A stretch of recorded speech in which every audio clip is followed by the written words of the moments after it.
ponto de vista do fracionamento que eu mencionei antes, agora eu vou detalhar rapidamente cada um dos três, só para relembrá-los e também para aqueles que já trabalharam com extração de substâncias úmicas, sabem do que a gente está tratando, o desafio que é isso, tá certo? O primeiro do químico, né? Quando a gente faz uma extração usando o ácido clorídrico e depois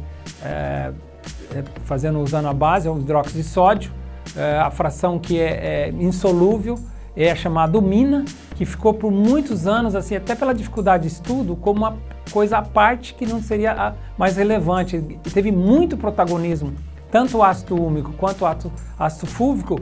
O ácido fúlvico, que é solúvel em qualquer pH, né, ácido básico, e o ácido úmico, que é solúvel em pH básico, e ele, assim, do ponto de vista de pHs normalmente encontrados no solo, também por essa capacidade de translocação, assim, sempre entendido como de muita relevância, e de fato é, mas a fração umina que ficou em muito tempo, muito afastada, até pela dificuldade de processar, de fazer algum tipo de análise, ela vem com protagonismo, até porque ali você tem a interação organo-mineral. Por outras razões que a gente vai falar também da questão do fracionamento químico e das substâncias úmicas.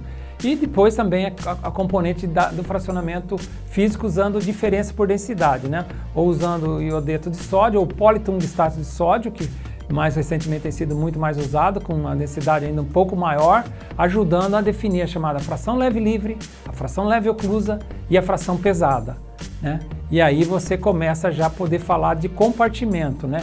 A fração leve livre fala aquela que está assim mais disponível no ambiente, a fração leve livre que tem uma estabilidade, que está oclusa em agregados, uma informação muito importante, e a fração pesada, que geralmente é essa associada aos minerais e que você tem um paralelo lá com o menor que 53 micro em alguma medida. Mas alternativas de fracionamento, de estudos e de avaliar o que está se processando com a matéria orgânica no solo, né?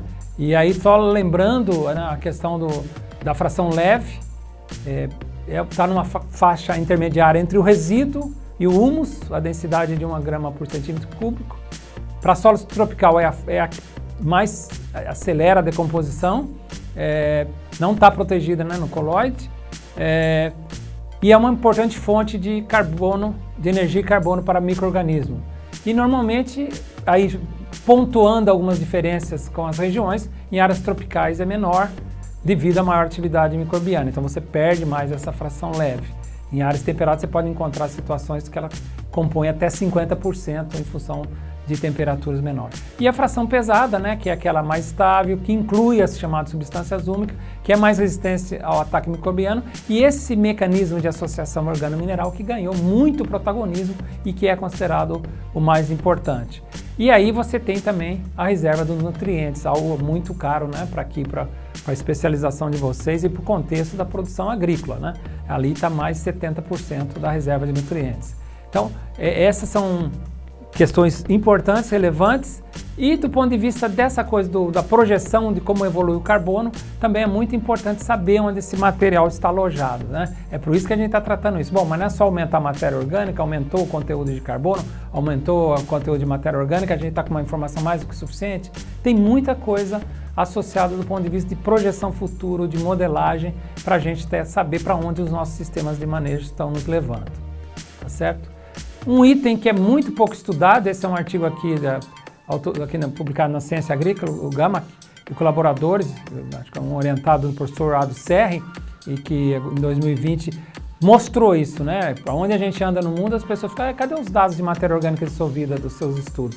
A gente fez muito pouco, a gente também entrou nessa agenda, tem mostrado a relevância dessa matéria orgânica dissolvida, e não temos dados assim, maciços, mas a gente vem numa trajetória também de fazer os estudos com a matéria orgânica dissolvida, que aí ela é extraída em água, né? Não é mais com solventes, é aquele material que realmente é matéria orgânica dissolvida e que tem importância em retenção, translocação de nutrientes, imobilização de metais pesados, dinâmica de micro-organismos, etc.